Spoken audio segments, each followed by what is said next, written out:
Hello and welcome back to another edition of TTF Reads. At TTF, we believe that teachers play the most crucial role in shaping student learning. How we engage them directly impacts their curiosity, motivation, and success.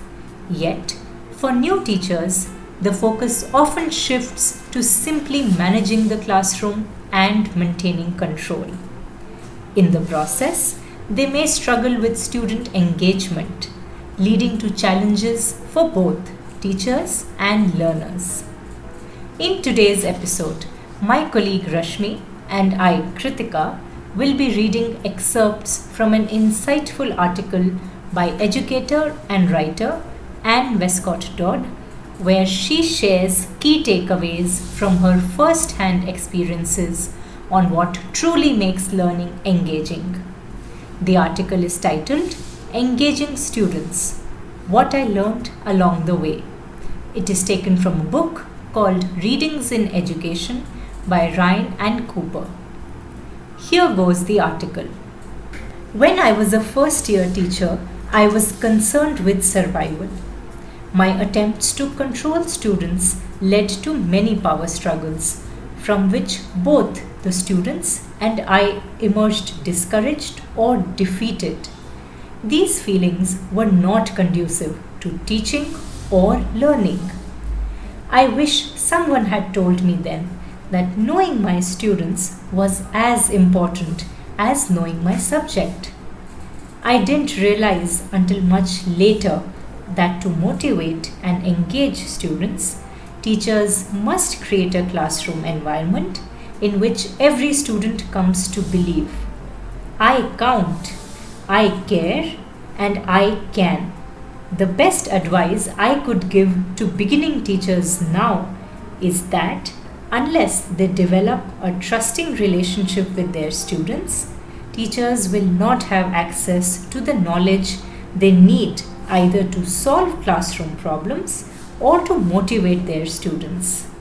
The author continues, as a novice teacher, I didn't realize that a seemingly logical response to tardiness, detention, did not take into account students' reasons for being late, some of which were valid.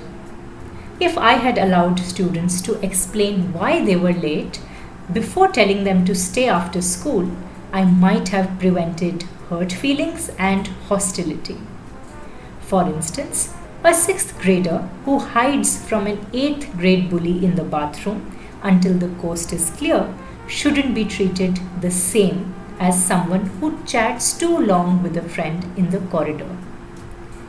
I wish I had found out sooner that simply asking students to tell me their side of the story could make such a positive difference in their attitudes. When I tried to understand situations from their points of view, students were willing to consider them from my vantage point. These conversations opened the way for us to jointly resolve problems and did a great deal to build trust. But most of all, I wish someone had told me that understanding students' perspectives was the best way to foster engagement and learning. Like other novice teachers, I wasted a great deal of time searching for recipes to make learning more fun. Only later I realized that effective teachers know that to become engaged, students must have some feelings of ownership, of the class and the task, and personal power, a belief that what they do will make a difference. So Rashmi, here the author talks about the importance of understanding students' perspective. Do you think you can expand on that? Sure, Kritika. The author goes on to say that because beginning teachers often focus on what they will do or require students to do, they often overlook some important principles about learning. First, learning is personal and idiosyncratic. Therefore, it is important to view students as individuals and not as groups. Hence, teachers need to find out how students individually make sense of any lesson or explanation.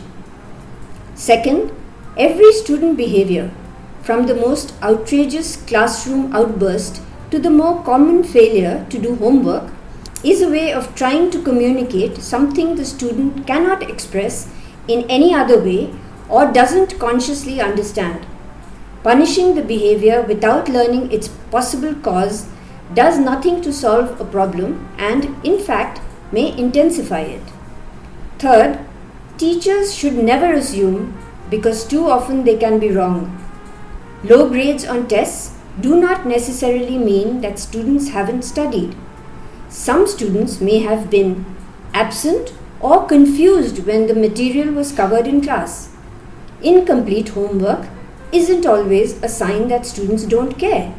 By inviting students to share their feelings and perceptions, teachers can establish positive relationships with them and thus minimize classroom problems. So, Kritika, does the author provide us with some useful strategies so that teachers can get to know their students better? Yes, Rashmi, the author suggests asking students who have not done the homework or who have come late to class to write a note explaining why. It's important that students should see these notes as an opportunity to communicate privately with the teacher. As trust is established, students will feel freer about sharing personal concerns that affect their classroom performance. Another strategy is to ask students to write learning logs from time to time. Logs are especially useful at the end of a class in which new material has been introduced. It's okay if the teachers do not grade these logs. It's important to just read them quickly, to note common problems to be addressed in the next class, and to list names of students who may need extra help. The third strategy that the author talks about is to invite students to help solve classroom problems such as a lack of classroom participation or students constantly interrupting one another. Although students may not suggest any workable solutions to the problem, their comments can often lead to a strategy for solving the problem. Perhaps even more important, doing this will help students feel empowered. Thank you, Kritika. These are very useful strategies for teachers to attempt in their classroom. However, the information teachers gather from students will be of little use if students do not have any opportunity to personalize their learning. Here are some easy ways to try out this approach to see how it works. Give students some choice of topics for research, books for reading, and planning methods for projects or papers, outlining, webbing, or focused free writing. Let students prepare a lesson and teach their classmates. Encourage students who understand a concept to help those who don't understand. This is a productive way of channeling students' desire to be social. Trying out a practice offers fertile ground for reflection even if the trial fails. As teachers look for new ways to engage students in learning, they are likely to find that the search itself will re-energize their teaching. As teachers learn more about how students think and feel, they will be able to create classes where students have fun because they are engaged in learning in diverse, purposeful, and meaningful ways. While I believe that all these strategies are wonderful and they are great for fostering engagement, I wonder how teachers managing 30 to 40 students can implement these strategies effectively. A very pertinent question, Rashmi. In my opinion and experience, fostering student engagement in a large classroom requires a mix of structured strategies. For instance, taking time to learn students' names, interests, and backgrounds helps them develop a sense of belonging in the classroom. Even small gestures like greeting students at the door or waving goodbye at the end of the day make a difference. Conducting pair and group activities ensure that more students actively participate rather than just a few. I have seen that collaborative activities also help strengthen student-student bonds.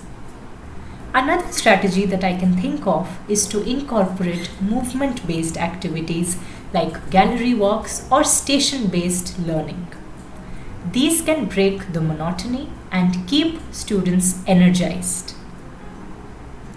Thank you, Kritika, for offering these very valuable insights on how teachers can keep students engaged despite large class size. Thank you, listeners, for tuning in to this episode of TTF Reads. We sincerely hope you enjoyed listening to us. Stay tuned for our upcoming episodes. Thank you.